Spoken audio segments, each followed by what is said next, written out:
go ahead and get started.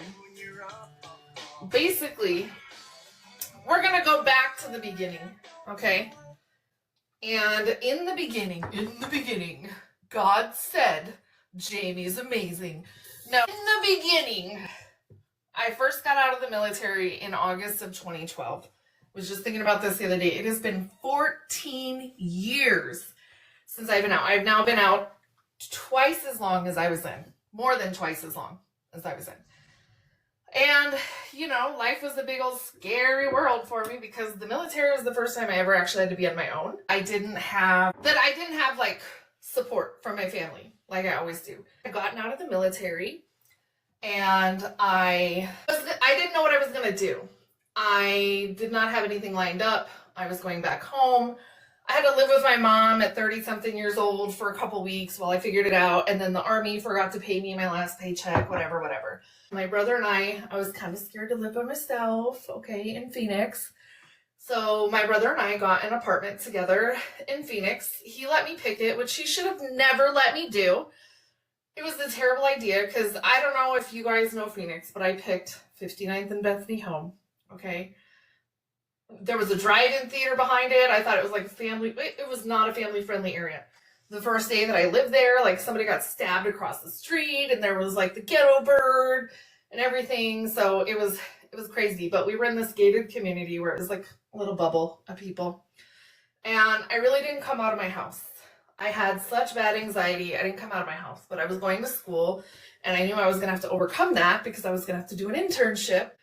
Really only talked to people at that time. I had Facebook. I don't anymore, but I really only talked to people like on Facebook and Facebook groups and people that I went to school with and family, and that was it.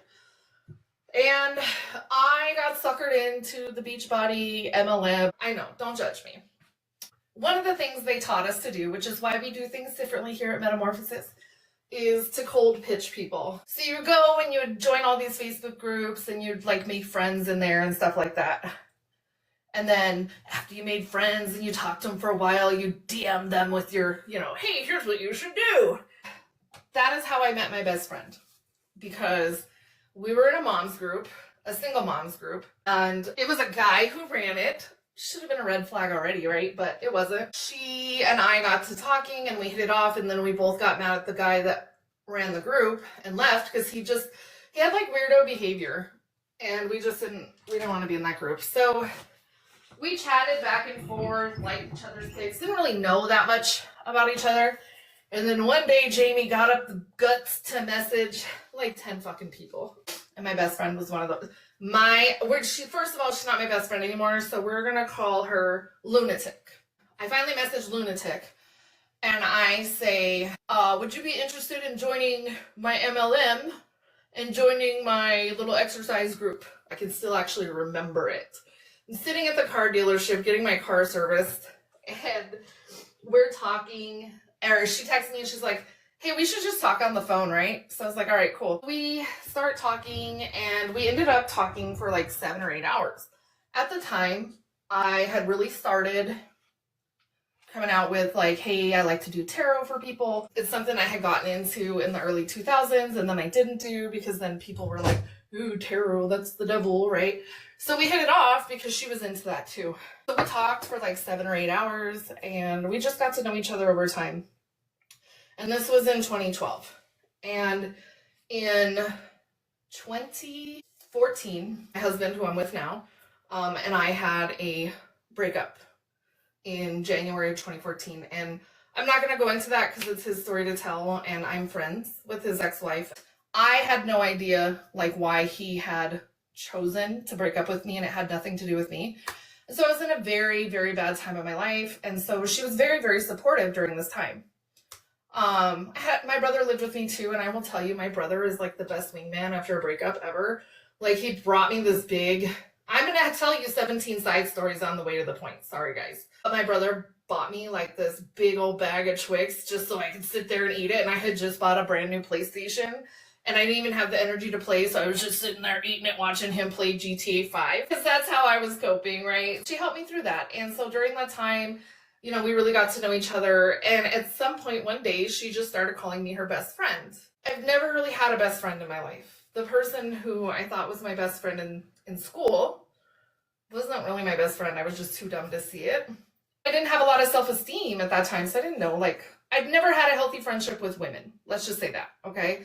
I've always been more of a tomboy. I was an adult before I started really being into, like, girly things, okay? Because I would, like, do makeup in high school, but then I would wear big baggy jeans, which is why, like, when I got pregnant, nobody knew I was pregnant until I was, like, almost ready to deliver. She started calling me her best friend, so I went with it, because, like, I've never had a best friend before, right? And then we started talking about how, you know, I should come out to see her. And she lives in New York. And so I started trying to figure out a way where I could go see her. My work wife from the Army, her name's Amanda. I still love her very much. Amanda's basically my husband and a woman. Like, I meet these people now. I have a type. Okay, I have a type. She was my work wife while I was in the Army, and we got really, really close, and she had a baby, and she was by herself, and she was getting close to getting out, and she was still up in Fort Drum, which is where I was stationed when I was in the Army. I told her, you know, after you have your baby, I will come see you, and I'll come stay with you and stuff. I, at the time, was young. I loved driving across the country. I loved driving across the country. She had her baby in, like, the summer of 2015, okay? So we're going to back up just a little bit. In March of 2015, I had decided that I was going to rub it in my husband's face, you know, my ex-boyfriend at the time, that I was graduating college. And I don't know what I thought I was going to do with it, but, like, I used to be unhinged, and I own it. I still can come unhinged. I'm sorry, guys. I know I'm stumbling through the story because there's just so much. We start going back and forth, and we end up talking again, and he ends up explaining, like, why we broke up, and actually his reasons made a lot of sense. And it was fair, and I would have respected it regardless, like, no matter what. And had he told me, it actually wouldn't have hurt as much. So I'm talking to him, and of course, I'm telling her, like, hey, you know, I'm talking to this guy. We've been on again, off again since basically 2007. He was the very first person I met that I had a, like, thing for in the Army. And that's a story for another day, because, like, he was supposed to come over for a booty call, and I fell in love. And he wasn't even the person I was supposed to be, like, trying to hook up with. We had started talking again, and I said, why don't you come out to Arizona? He said, all right, cool. And I said, my friend is having a baby in upstate New York in August. It was August. And I said, so why don't you come out for 6 weeks? If it doesn't work, I'll just take you back home and on my way to New York. And that's that. And if it does work out, then we'll go back to Virginia, and you can, like, pack up your shit, and we'll come back to Arizona. And he was like, all right, cool. One thing about my husband and I is, like, no matter how much time we have apart, like, it's like we were never apart when we're around each other. I drop him off in Virginia, and I go to upstate New York, and I visit with my friend for, like, 2 weeks. And I had planned my trip. So for those of you who don't know, I'm on disability. So I planned everything around, like, the first of the month, when I knew, like, I left at the end of the month with a little bit of money, but then I made sure that I was coming home on the first of the month, so I'd have enough money to get home, so I wouldn't get stranded anywhere. I went down to the city right before the first and stayed with this person who I've never met. Okay. And I know you guys, some of you have probably heard this story too, but I was with my daughter at the time, who was 2.5.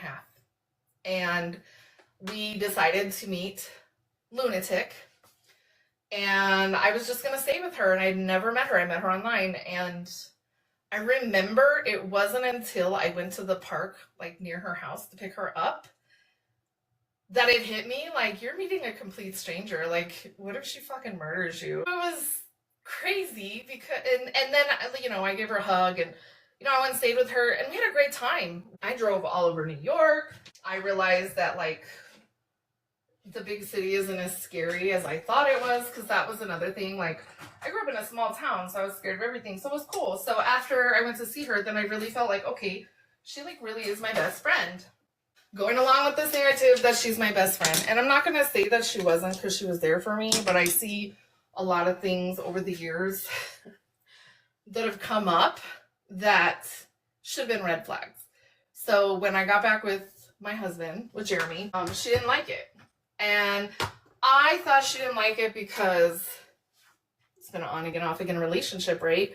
And if you really care about your friends, sometimes that's a concern. Her reason for not liking it had nothing to do with that.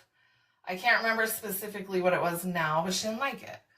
Anyway, eventually she kind of got over that, and we said we were going to get married.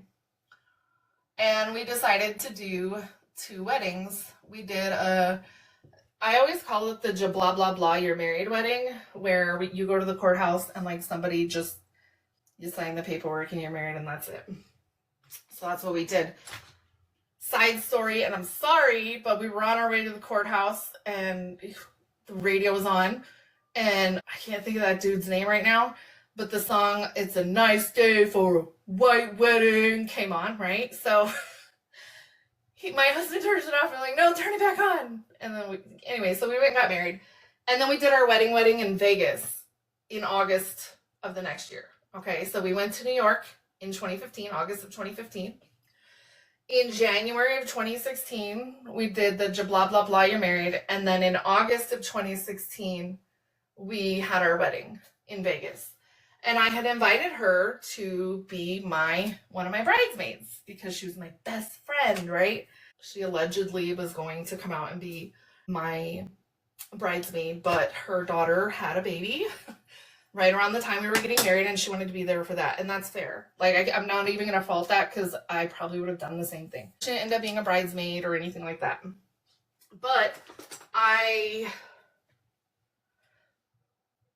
after I got married and everything, I started really getting into tarot reading. And so that's where like we really started talking a lot. And at the time I had the Book of Faces, and I had just posted like, hey, I'm practicing my tarot. If you would like a reading, just comment below. Because I knew at first I was going to have to give free readings, 1, to kind of get my flow, but 2, see if like what I feel and what I get when I do those readings was accurate. We got to really talking, and I'm just going to be honest, allegedly, and I'm going to say allegedly, because now I feel like there were a lot of lies. I don't know what's true and what's not anymore.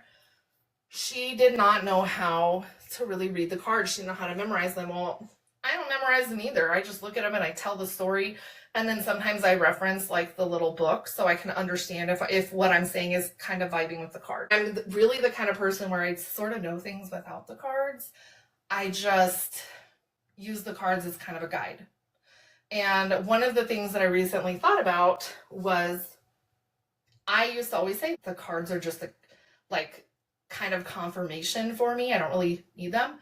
And then I realized like she started saying that too recently, and she was never like into reading the same way I was. I'm going to be honest, by the time I get done with this, and this is all allegedly, I think she was almost trying to soul swap. And I know that sounds wild, but the things that I've had time to reflect on in the last several months have made me think this entire time she was actually never really my friend. I was just some sort of source for her. And I don't want to say like a narcissistic source, because I don't armchair diagnose. She was definitely very selfish. There was something that she was getting from me by being friends.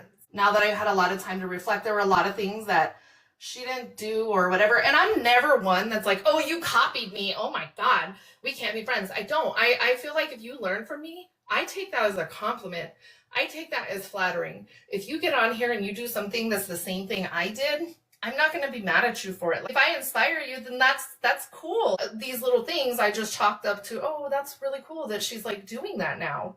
But then you look and you look and you look and you look and you're like, oh my God, like I really think she was trying to swap me. Like, I was doing that a lot. And she was, what's crazy is she wouldn't even actually come to most of my lives where I did my readings, actually. I guess that should have maybe like been a red flag, because like here I'm doing this thing, and then once I started doing it for money, I was trying to pay my way through college, right? Trying to minimize my loans. She was not showing up at all for me. But I just figured, like, she's a single mom. I'm not gonna be, upset with her for not coming to everything I do. But then I look at like the last year and I think, wow, like I really have, she was trying to make me her bitch. And like, I'm sorry, like I'm nobody's bitch. I do my own thing. She never really showed up for those. Well, then I ended up getting my internship and having to move from Phoenix to Northern Arizona, which is where I live now, for my master's degree. So we like really didn't talk that much after I moved. And I'm gonna tell you what I think made her like kind of start being friends with me again. We'll get to that in a minute. It has to do with Gabby Petito. I was not doing as many readings online as I used to once I took that job because it was a full-time job. And before that, I had only been working part-time, or I did like side gigs like Lyft and shit. I was doing them randomly, and we used to do all kinds of games. Like I would put gems that had like words in them, like an amethyst that said faith or whatever, and we put them in different bags. And then I would put a deck in each bag. And then if somebody gave me $5, then they could randomly pick a bag. And then I would read cards from that bag, right? I like used to do things so it wouldn't be boring. I had a friend from high school who happens to live on Long Island and was friends with a friend of mine named Nikki Schmidt. Nikki Schmidt's daughter was murdered by her boyfriend a couple of years ago, and her daughter's name is Gabby Petito. I ended up making friends long distance through my high school friend with her and her husband. They would come and hang out in my lives and stuff. We don't really talk as much anymore now that they moved, and you know, life's crazy because ever since their daughter passed away, they have like a mission for domestic violence, and I love that. I think that was the first time that she realized like there might be a connection there, because there was a lot of people chasing clout once her daughter was murdered. I mean, there were people here on TikTok doing like these crazy ass fucking readings, right? And I have never been one to be like, I have connections or this or that. Okay, I can tell you between my ex-husband, my service, my current husband, and my children, and just living in Arizona most of my fucking life, I know a lot of fucking people. And I always end up knowing somebody who knows somebody who knows somebody. Like I always say, if I don't know somebody who can fix it, I know somebody who knows somebody who can. And that's me. And it's just because like I'm just very like, I'll be nice to anybody as long as they're nice, right? So I think that was the first time she sort of saw like, oh, there might be a way for me to like get clout from this. Well, I didn't publicly talk about, other than sharing the posters while she was missing, and talk about my friendship with them at all, other than saying that like, this is my friend's daughter, please help find her, and that was it. And then once the news came out, I wanted to back off completely because there were so many fucking people chasing clout. We move on from that. I'll talk for a long time. And her daughter and my daughter were friends, and we'll get to that too. But when I moved again, after moving out here, we moved to another town, I reconnected with her. I was like, hey, you know, like we're moving and blah, blah, blah. So we sort of talked, but like not a lot. Well, our girls were talking a lot more. And right around the time, and this would have been 2021, right around the time we were still in the pandemic, I had a midlife crisis. And I realized that everything that I thought I wanted to be when I grew up is not what I wanted to be. And for 2 months, and this all stems from I'm taking care of my grandma with dementia. My job used to let me work like whenever I wanted to, as long as my job was done and my notes were done. I was the therapist and I was on call, so I could work from home sometimes. And they decided that like we had to be in the office all the time. And there were some other issues. There had been a death at another facility. I felt like a few times they had done things that actually escalated clients. And so I was just like, I don't want to be part of this anymore, but I also didn't enjoy it because one of the biggest headaches I had was arguing with fucking insurance all the time. They would say somebody met the level of care for a lower standard, and no, they fucking didn't. For 2 months, I go back and forth about like, should I quit my job? And I'm going to tell you, I have a long history of just being like, fuck you, fuck you, fuck you. I'm out. See you Friday for my check. Okay, so I'm having to be an adult. I'm having to be a professional at this point. So I have to like really think this through because I have a license. And I can get a new job, but I can't get a new license. So everything that I want to do, I have to be very measured. And that was different for me. It was very hard. Right around that time, I quit my job. And so I knew my finances were about to change. And one day my daughter was talking to her daughter.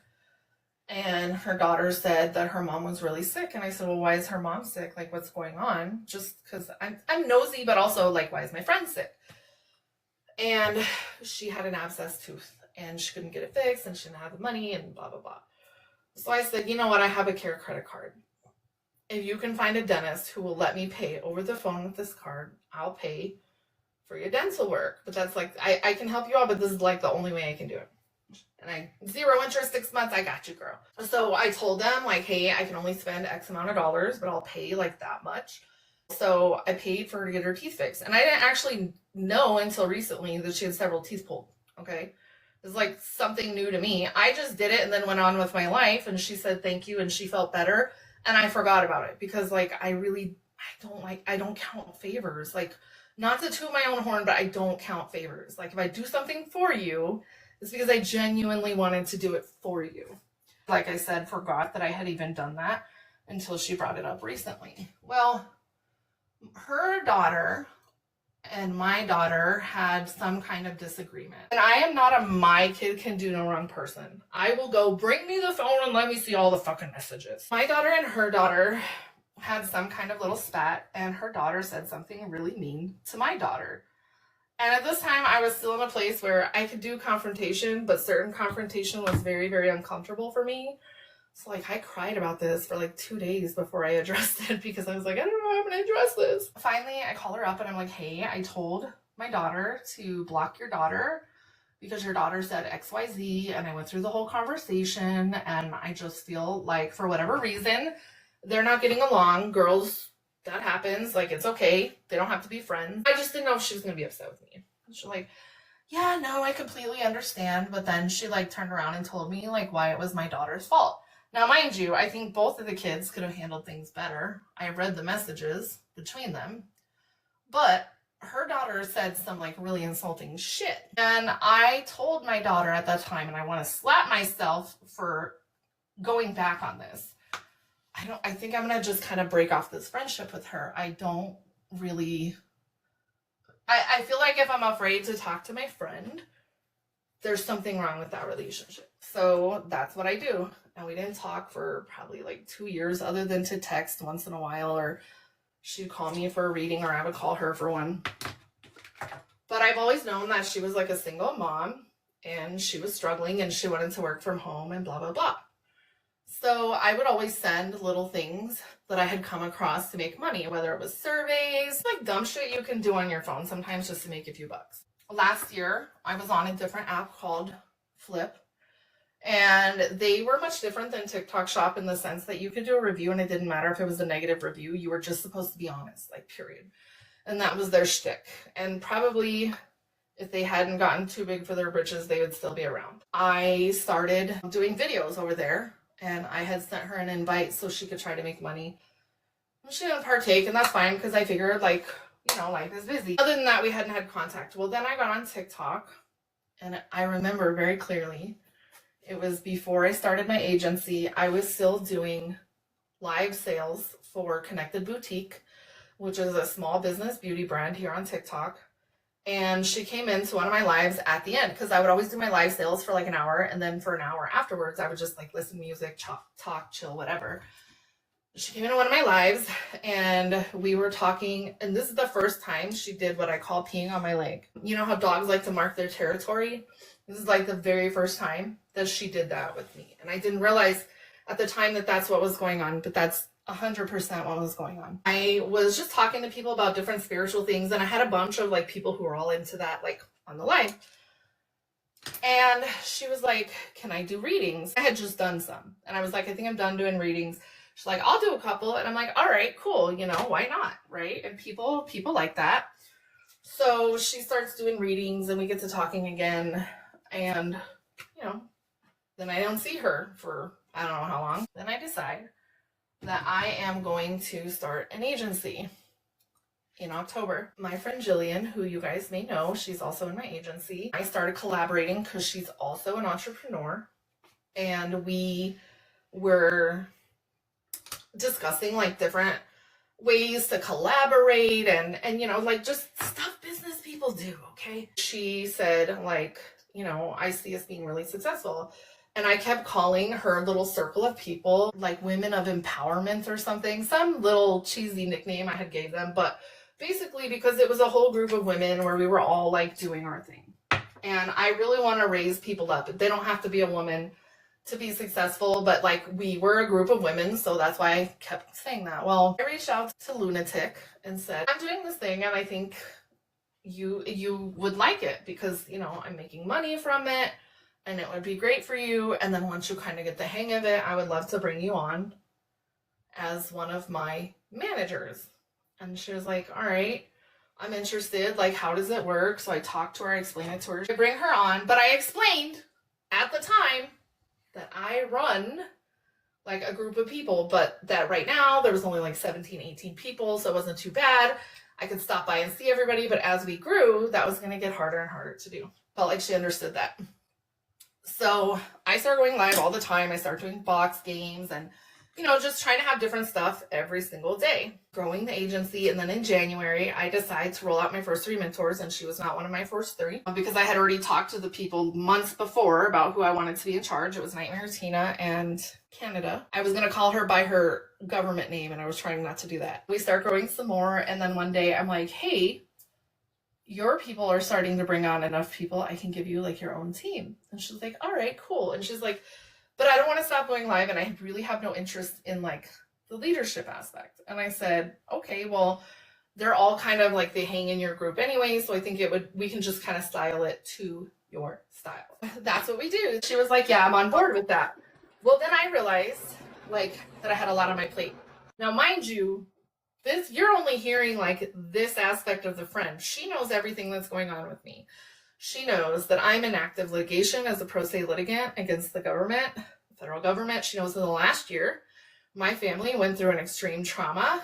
That's why we're in this litigation. I had a lot on my plate. I'm having to take a crash course in law school, okay, running a business. And at the time, the other part of my business was still open. Half of my business used to be editing, coaching, proofreading, mentoring people through their books. And I decided recently that I wanted to cut the services that I offer on that side because the publishing side is actually doing better in video. She knows that I have all this stuff on my plate, but I'm also still trying to go live every day because I need to be recruiting people, but I also need to be showing my creators how to go live, what to do live. And I'm still some days like a hot mess when I go live and I don't know what the fuck I'm doing. So I need them to see that like these are all part of the journey.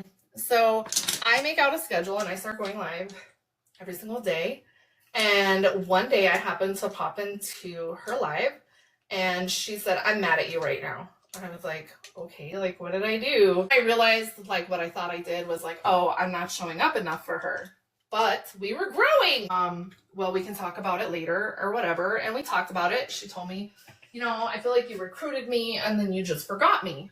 And I'm like, okay, I'm really sorry you feel that way. And I apologize and I will try to do better. But you know, you have to remember I have this, and this going on. I said I would start trying to show up once in a while. And it started with fucking karaoke. I decided one day to go live for like 8 hours. And I forgot it was fucking Saturday. Because half the time I don't know what day it is. I texted Summer today about some shit thinking it was Friday. And she's like, no, that's tomorrow. Like that's literally, and that's me every day. I struggle to know what day it is if I'm not looking at a calendar. She had invited me to karaoke and I said I would be there. And then I had gotten off my live and she's like, where are you? And I'm like, oh, I'm sorry. I was live. Like, I'm just drained. I don't have the energy. And she was really fucking mad at me for that. So I was like, it's fine. I'll put it in my calendar next week. I will block out that time just to make sure that I'm there for you. I could tell she was still mad. And she's like, well, nobody shows up unless you're there.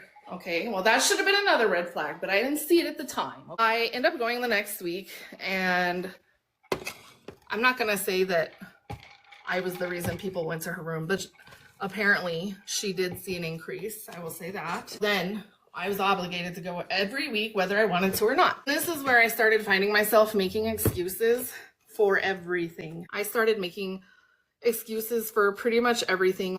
If I couldn't be somewhere, I would start like preemptively messaging her and saying, hey, you know, I have this going on, or I have that going on. I'm not gonna be able to make it. And one of the stressors that happened to pop up during this time of my friendship with her is I have a son who developed seizures sometime last year. Don't know where they came from. We thought it was just like a one-off, and then they just started getting worse and worse and worse. So now we have to add that to the stack of things. I got into a huge fight with a family member who we were co-managing my grandmother's estate with, and because he wouldn't stop talking to me about politics, and I finally was just like, fuck you, I'm not talking to you. So knew all these things because like every day we're talking and I'm telling her like this is going on and this is going on, and I just need it all to stop. Like, I just want to focus on my business. 2026 is here. I have 2 goals. I want to level up my business and I want to level up my life. I realize now I was giving her the ammunition to disable me. I just didn't see it. After going to karaoke for a couple weeks, she was like, I just feel like you're not my live enough. I don't have any good mods. She was like, I need you to come be a mod for me.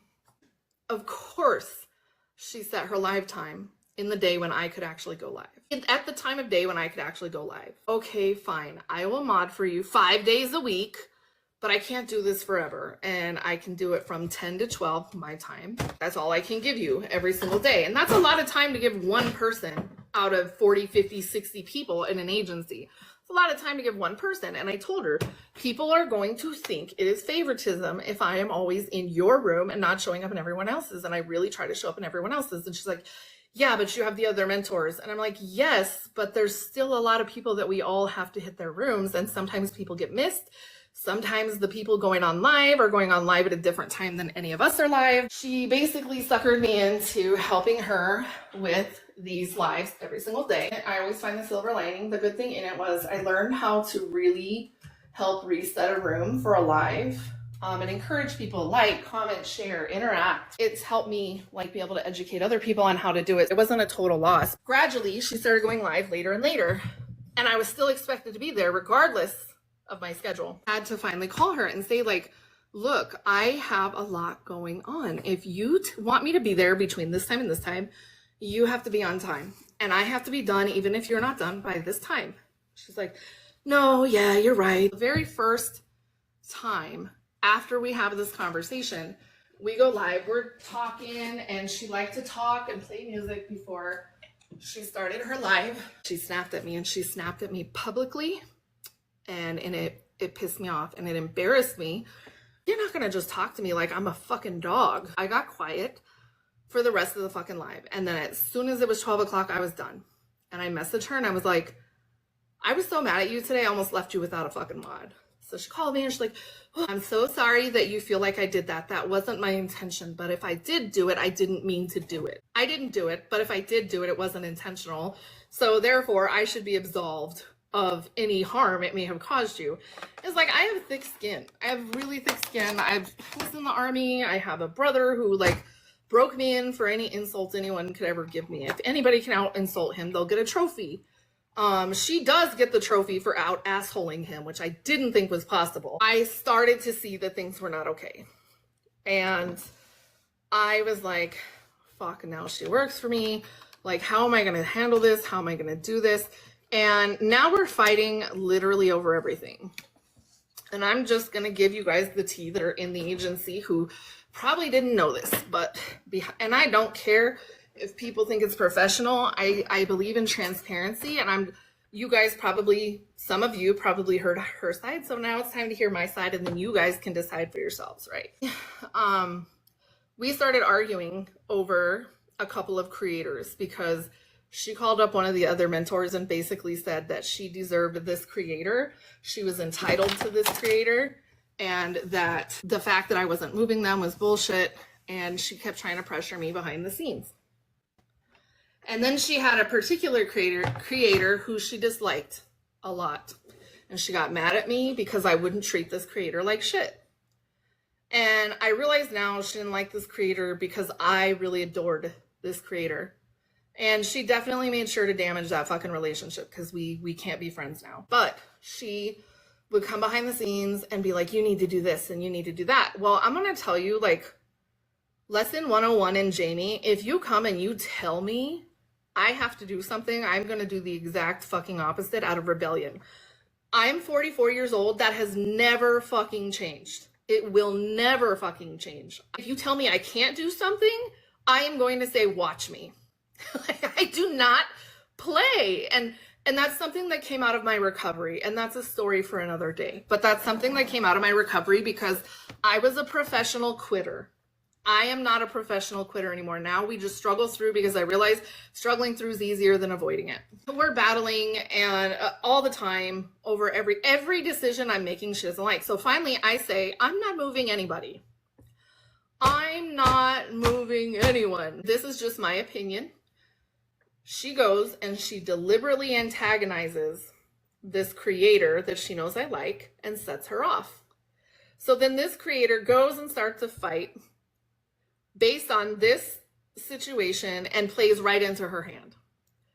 And I think we finally have it all under control. Now, mind you, during this time, I had a bunch of dental work to get done. So there were things I didn't address right away because I was like, I just don't care. My teeth hurt. Then when I came back, every single day, it was like, when are you going to talk to her? When are you going to talk to her? When are you going to talk to her? When are you going to talk to her?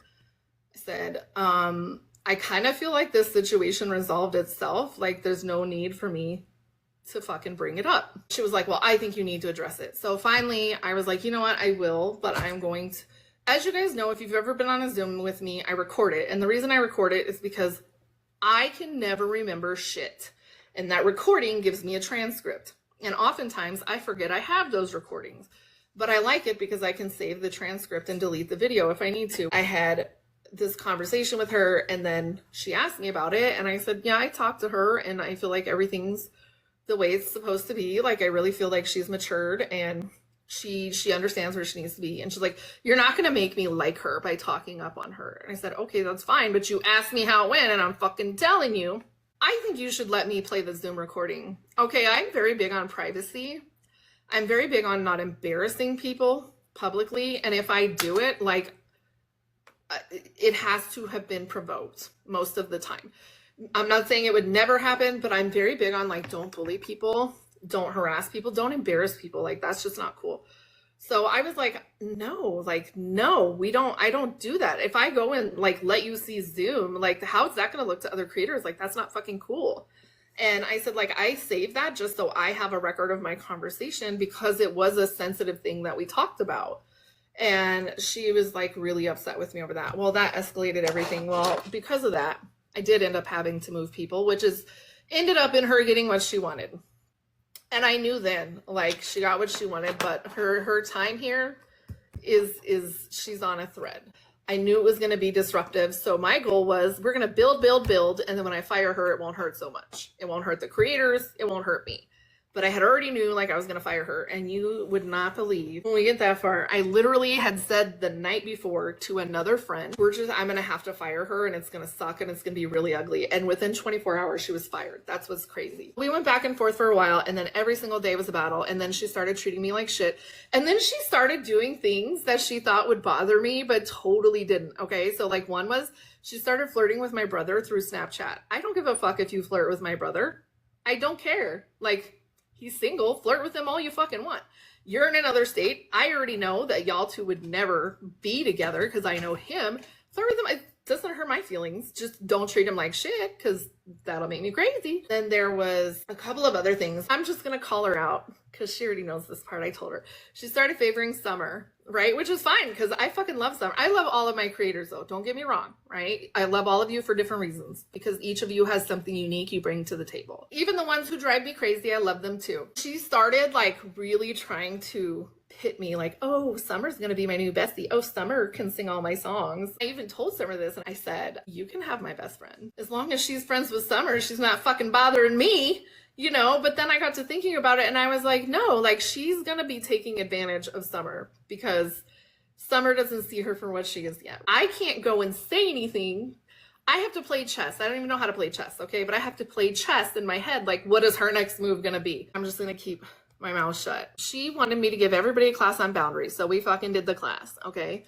And everything she taught in that class that people shouldn't do, she fucking did to other people. It happened to me, and then I realized she was doing it to other people too. So she would come into my live and be like, oh, I don't like this person and I don't like that person. So I can't come up right now. I can't hear that right now. Oh, okay, cool. Well, then don't come up. I don't care. Like, she would say, like, I don't know why you let so-and-so on your panel, or they get on my nerves. Like, it just turned into like a shit talking fest, right? And I will listen to you gripe and I will listen to you vent, but I am not going to go and be like, I'm not going to stir up shit. I have enough problems in my life. This went on for a while, and I was getting to where I didn't even want to go live, because if I went live, she'd want to come up on my panel, and then she would say something fucking rude to my friends, the people I like, and then I would be embarrassed and I would feel like I'm going to lose friends. Plus, it's really hard to recruit people for your agency that you say, we're open and we support everybody from everywhere, and then you have one person being an asshole to somebody in the room. And the last straw for me was the day that Nellie had her battle, and Dale was up on the panel, and he was just chit-chatting, talking about, I'm looking for a job. And he made like a dad joke about like, I'm gonna drive up on the sidewalk in my bus. Like, just being Dale, right? She was like, that's not very funny. I have a daughter in school.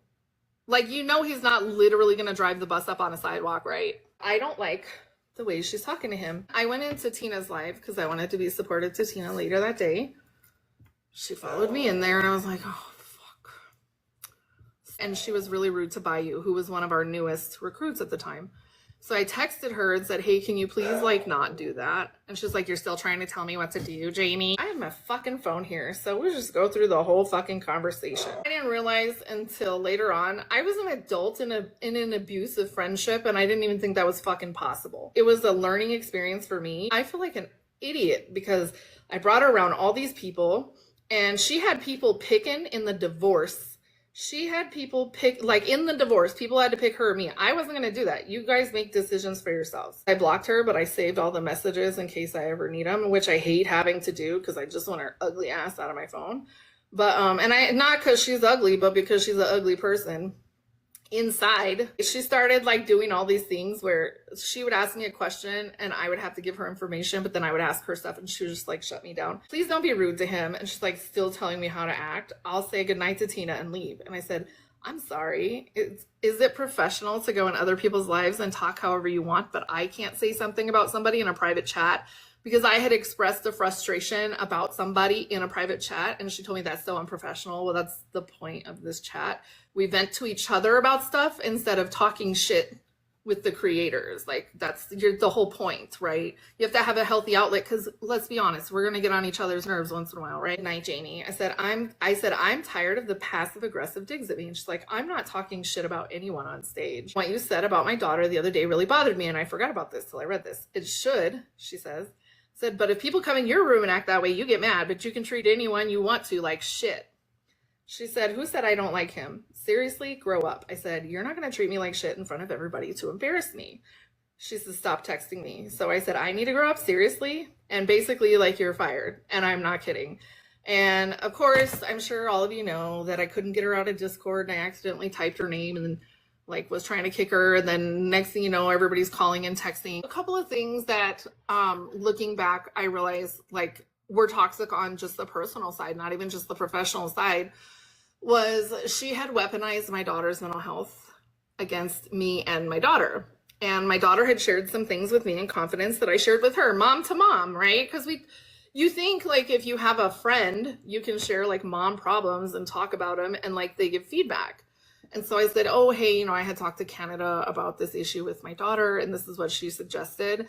And she was like, why does she feel that way? Like, what's wrong? What did you do to make her feel that way? I never looked at it like that. Like, I must be doing something wrong. And I had gone into like a fight with my husband, and she was like, yeah, it's no wonder that you're not getting along with anybody right now. You're a shit mom and a shit wife. That shit really hurt. Like, I want people to call me out if I'm doing something wrong. You don't have to be that rude. But I'm like, this is my friend. I should trust her. Right? I'm always open to dissent as long as the message is given in a way that isn't mean.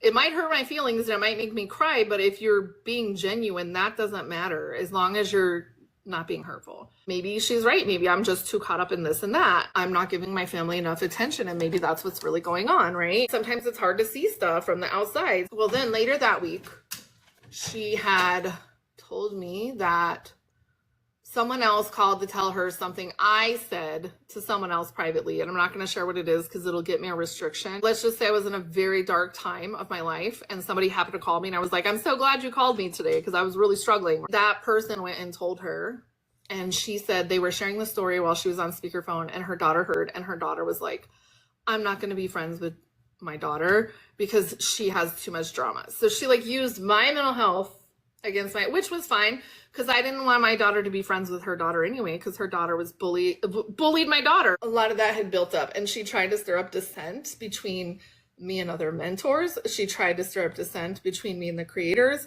And one of the very first things she did, allegedly, I don't know because I wasn't there and this is like third-hand information, was the person she hated, she went and made friends with. And now they're friends. That actually worries me more than anything because I swooped in and took advantage like a fucking vulture on a dead body. And it's sad. It was very, very hard for me to fire somebody. And then I went back to my assistant, Heather, and I was like, Heather, this is your fault. She's like, why? And I said, because we're friends and you've been so good to me. She's worked for me almost 3 years, guys. I just thought I could mix friends and business, and obviously I can't. When they say don't mix business and friends, like this is a great example of that. One of my issues is I get too attached to people in general, not just in my business, but just like in general. If I really like you and we really get along, like I'm gonna root for you.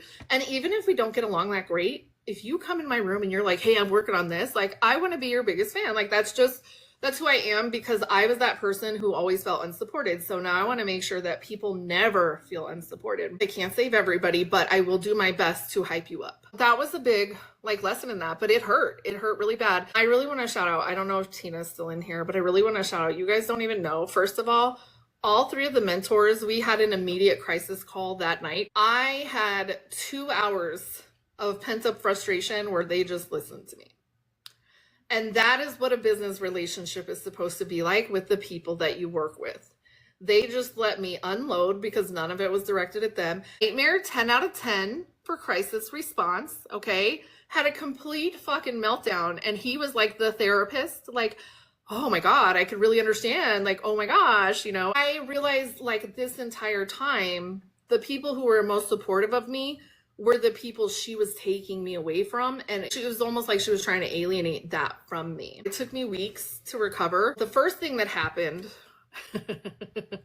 was I wrote a fucking book in an entire weekend because my anxiety was so bad I couldn't focus on anything, but I could write. And I wrote and wrote and wrote. Here's little tea. The book is gonna be called In Session, and it is about a therapist who alienates a man from his wife and causes them to get a divorce. And it is going to be, I thought this is going to be juicy. Yes, am I suing the VA over a therapist having bad conduct? Yes.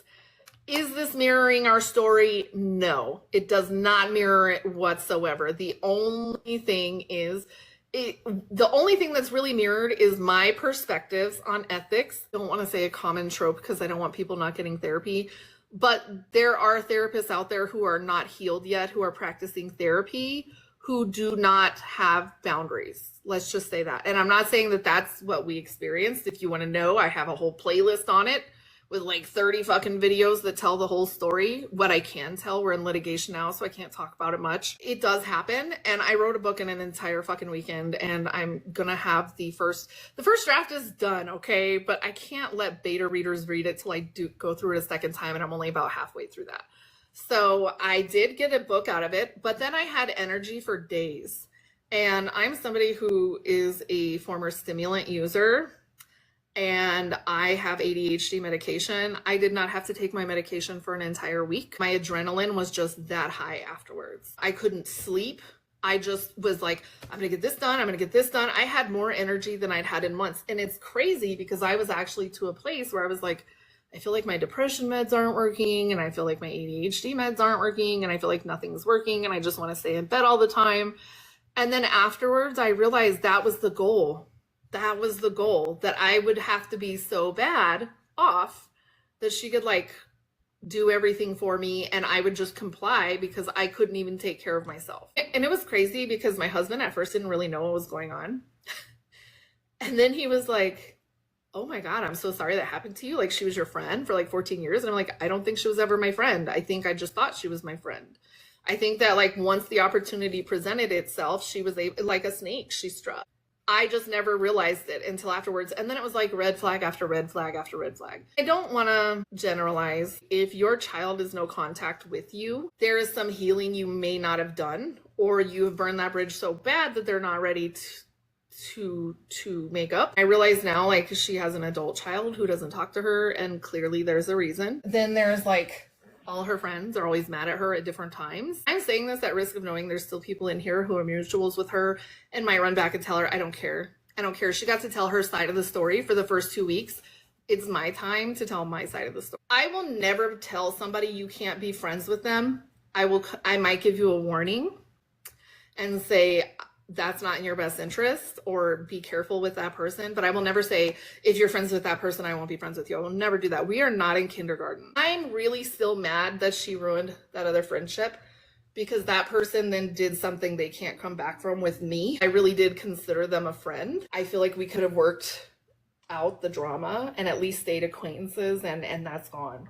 And I really feel like that person needed a support person. So it does bother me a lot to this day that happened. And every time I talk about it or think about it, like, there's just more stuff that I think of. I actually started coming to the conclusion, even before I fired her, that, don't laugh at me, okay? I had this app on my phone called Masterclass.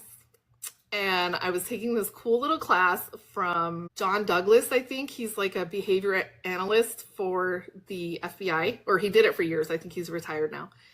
And there was like all these little assignments about like domination, manipulation, and aggression. I would create reflective questions because for me, like, handwriting things and creating my own like worksheets helps me absorb knowledge better. Well, I was doing all these little like journaling exercises, like, name somebody who causes you so much stress that you dread blah blah blah. And there was like 2 people, and she was one of those people in like everything. And then in one of them I was like, well, I'm no contact with this person, or low contact with this person, so that doesn't affect me, but this person does.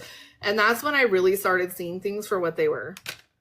So, and I will tell you, 2026, I started journaling, and it's the best thing I've ever done. I used to be like, I'm not going to journal because I don't want people reading my shit. So I would do poetry instead. Now I'm in a place where I'm like, no, I don't actually mind if people read what I wrote. Like, what I have to say isn't really so bad that it can never be read. I think that played a role in like healing, but I will tell you, it feels like whiplash. Like, now I'm so guarded because there's all these things I have to unlearn now.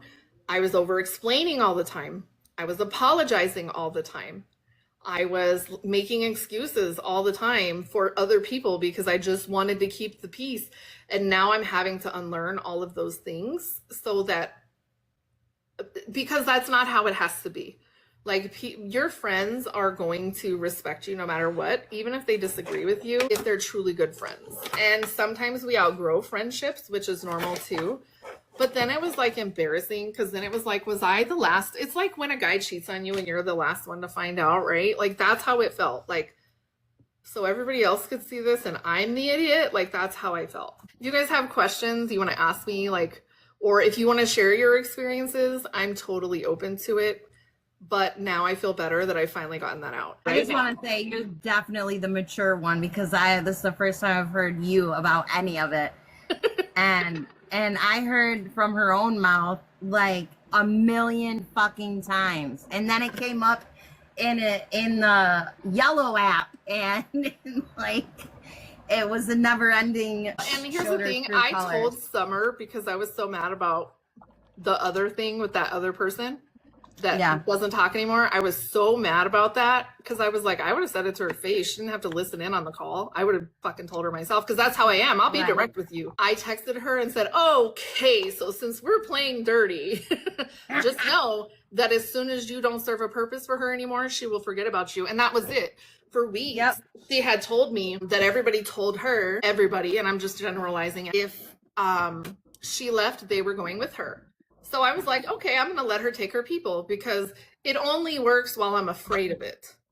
Right. It only works while I'm afraid of it. And if I just accept it and let it go, And that's it. And then I found out, and I still keep finding out stuff from people that aren't even in the agency about stuff she did. Like, I left because Summer did. Yeah, and that's the thing. And my son got a friend request from her like a week after this, and he was like, I don't want to fucking talk to that bitch. Like, right. You know, and I'm like, yeah, like, you don't have to. And then somebody connected to her messaged my brother, and I'm like, wow, like, she's blocked me and I've blocked her. We can't just move on.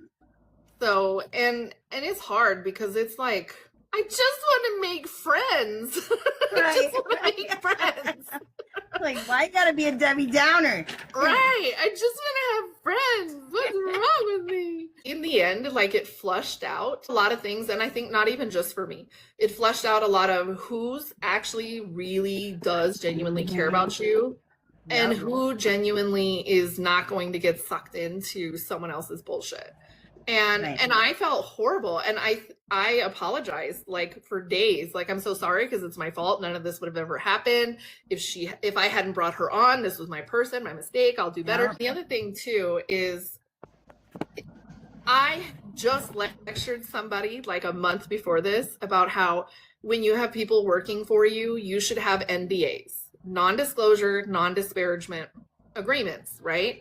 Because one, you don't want them trying to ruin your reputation when they leave, but you also don't want them sharing things with other people that they shouldn't share. So now if you want to be in any kind of leadership in my company, and that's crazy because all my other people sign, even my other contractors have to sign NDAs. So I was like, I'm making everybody sign NDAs because I think that's the best way. Because if you come to me and you tell me something personal and I share it with your mentor because I want them to be aware of your situation, right? That should stay between me and your mentor. Your mentor should not be going and telling anyone else. And I realize now that was the mistake I made. And you can't do business with people that are too close to you for that reason. And that was a lesson too. And it does protect you. Yes, it does protect you. Now you can't make an NDA indefinite, and you know, usually 2 years is the standard, and they can badmouth you after that. That's fine. Because 2 years you'll be far enough removed that people will just think you're disgruntled. Right, instead of doing it right underneath your nose while they're still, right, you know, right, you're and vouching for them, and they're like backstabbing you at the same time, like. Right. Yeah. And I've really never had a best friend. And now I'm like, I don't want one. I know who my best friend is. It's a four-legged animal that sleeps on top of me while I'm trying to sleep. That's my best friend. Or the four-legged animal that crawls on my back while I'm vomiting. You know how cats are. My best friend is the new version of me, I have to say. Like, I like that. Yeah. I like that. You know, like, I finally at a place where I trust myself more than other people, which is a 180. Like, you know what I mean? There's nothing that somebody can say to me that I don't already believe about myself or that I know is bullshit. Like, right.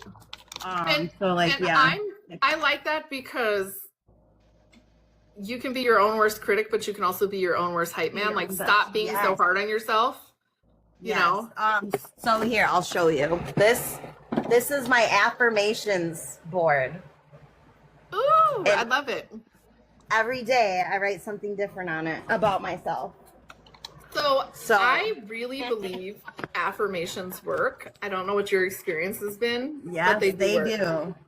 They do work. I think really that's what made me come up in rehab without having to have friends, because that is the worst place to make friends, is in rehab. Oh, yes. Yep. But I made best friends with myself, you know, with the help of other people encouraging me and reassuring me that, you know, I am a good person. Yeah. Now nobody can tell me I'm not without me looking at them like, okay. I've been a shitty person. You know, I know. I wish they taught affirmations in places outside of rehab. You see it a little bit in the mental health field, but it really depends.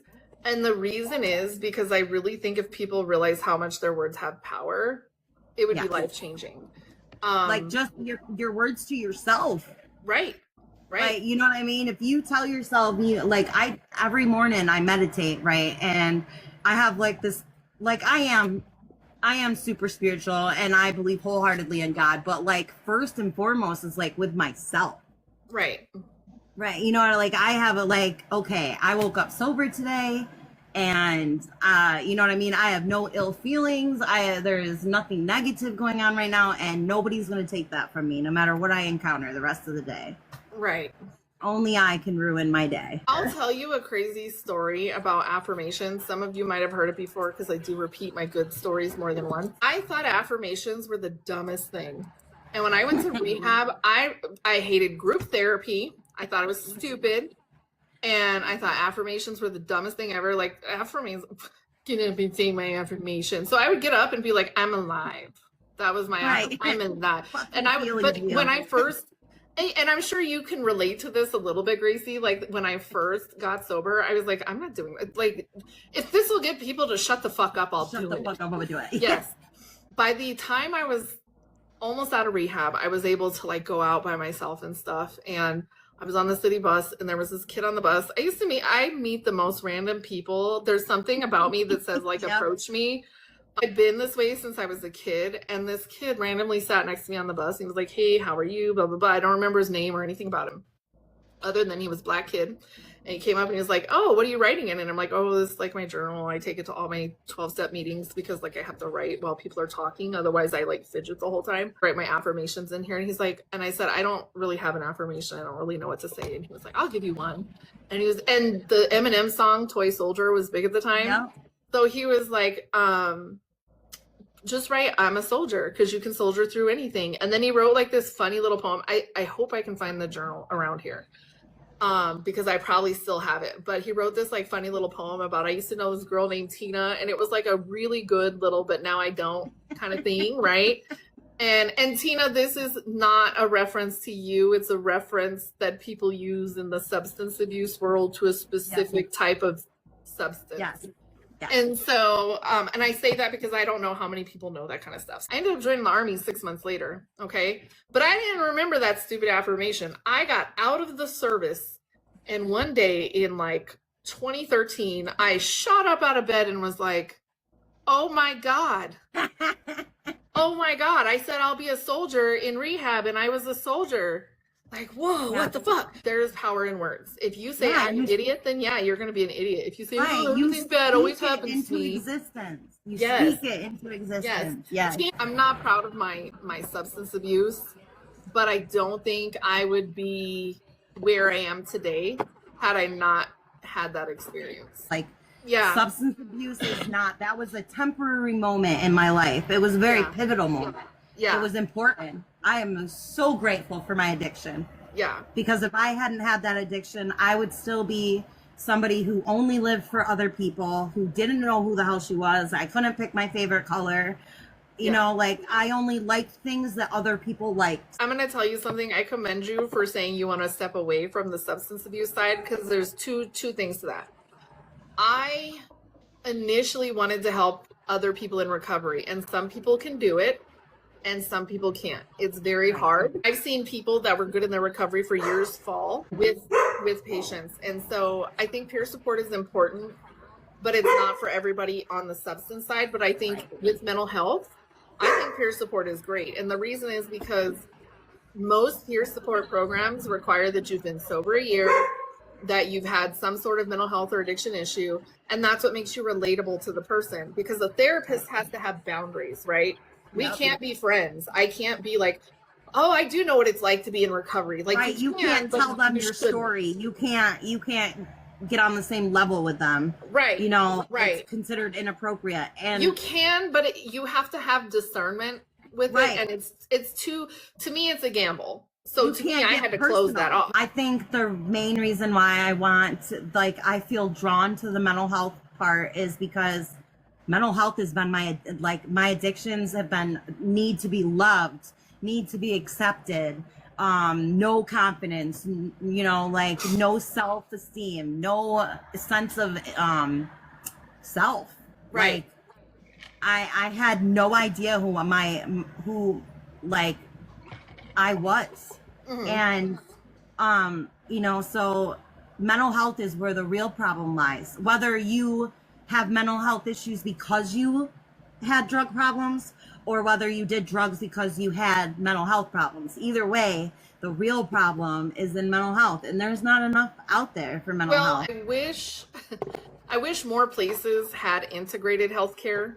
Yes. And with integrated, I mean not just mental health, I mean dental and vision, because everything with your body, your brain, your eyes, and your teeth do affect your health. Yes. And they can affect your mental health. If I have a toothache, I'm going to be more depressed than if I don't have a toothache. I understand the argument that if everybody had access to healthcare, there'd be longer waits. What about the fact that we have most of our programs like that are like super expensive are for drug and alcohol? Right. Like if you had more for people in regular healthcare and in mental health care, you wouldn't have to spend so much on drug and alcohol. This is why I'm glad I got my education, even though I realized like I wanted to pivot. Incarcerated people, many of them, especially drug-related offenses. Well, first of all, I'm going to tell you probably, and I'm just throwing this out there, it could be way wrong, but probably about 80% of crime is drug or alcohol related. Probably about 50%, there's an underlying mental health issue. Yep. And then when it comes to recidivism, and here's the thing, it sounds in theory it sounds great. Oh, you're going to get addiction counseling while you're incarcerated. Okay, I worked in the fucking prison here, and I will tell you, the list you're on a wait list. There's 2,000 people in that prison who 1,400 of them need addiction counseling, and you can only have 30 per class, and you can only do 2 classes per day, so you can only do 4 classes per week. Yep. And so like they're not all getting the services they need. And even then there's the nuance of incarceration. I don't know how it is in women's yards. I'm in Arizona. It's very political. The yards here run very much like California yards. Maybe not as brutal, but they definitely have to separate certain people. If you say something, you're doing group therapy essentially. If you say something vulnerable in that therapy session, you could have issues on the yard. You're still not really getting treatment. And if you and I really truly believe if you didn't go in with antisocial personality disorder, you come out with it because you live on edge the entire time you're in. And I've known multiple people who've gone to prison. I know people who are frequent flyers, and I know people who were frequent flyers and said I've had enough, and they've been out for years. But they will all tell you the same thing. There are a lot of people in there who, if they just had the right support, they probably wouldn't keep coming back. Tony said, my addiction taught me how strong I really am. I got sober even with my falling down. Me too. During our little drama, somebody tried to throw this in my face and I just laughed. I started getting sober in June of 2020 years. Have I slipped a few times over the years? I have. But I don't stay stuck in the mindset that, oh my God, I fucked up, I've got to go all out. I just am like, okay, I'm going to dust off and keep going. That doesn't mean that I haven't been trying to be sober for 20 years. I've spent more of that time in 20 years sober than I have not sober. We're humans. And if I get caught up on a date, if I get caught up on, oh, I relapsed on this date and had to start over, then for me, that is self-defeating. That may not be everybody's thing, but that's my thing. Somebody actually tried to throw that in my face and was like, you haven't been sober 20 years, blah, blah, blah. You sound like you need to crawl back under your crack rock and all this stuff. I'm laughing because you're the one that sounds bad right now. Like, you're not going to hurt my feelings. The people that say that have never touched a crack rock. Right. And it's like, I have been to hell and back, and if all you got is crawl back under your crack rock, you made my fucking day. That is not the worst insult you could give me. No. No. I'm even forgiving with people being unhinged like that, because who hasn't? Look, I said a lot of wild shit. I've done a lot of wild shit. I've gotten unhinged over the most ridiculous things. And then somebody would be like, you're acting ridiculous. And I'm like, you're right, I am. Like, you know what I mean? But I didn't used to be that way. I understand that we all have our moments, but if you have to keep like hammering on that moment and then also telling me like, how dare you say this about me? Like, then it makes me think that I'm over the mark. I'm going to go through a reset really quick. We moved on from I fired my best friend to substance abuse and addiction topics, and this is just for educational and discussion purposes only. If you are triggered by addiction topics, we understand if you have to move on. I started my podcast Before I had want to do a agency. podcast. Yeah. I started it on TikTok Live. I was afraid to go live, and I talked my two friends into going live with me so we could have mental health Mondays, but we had to have it on a Sunday night because they work and I don't. And I started downloading them, and I was like, I'm gonna make this a podcast, and I would edit out all the ums and ahs and all that stuff, right? And then I was like, I'm just gonna take it offline. And now sometimes if we have a really good discussion on here, then I'll like post those as like little bonus clips and stuff. I decided this week that enough is enough. This is why I think like having this discussion today was like my final like closure of the whole thing. I think I'm gonna wrap this up. Thank you so much, Tina. And Tina, thank you so much for hanging out in the chat. All right, guys. You all have a good one. Bye. Love you.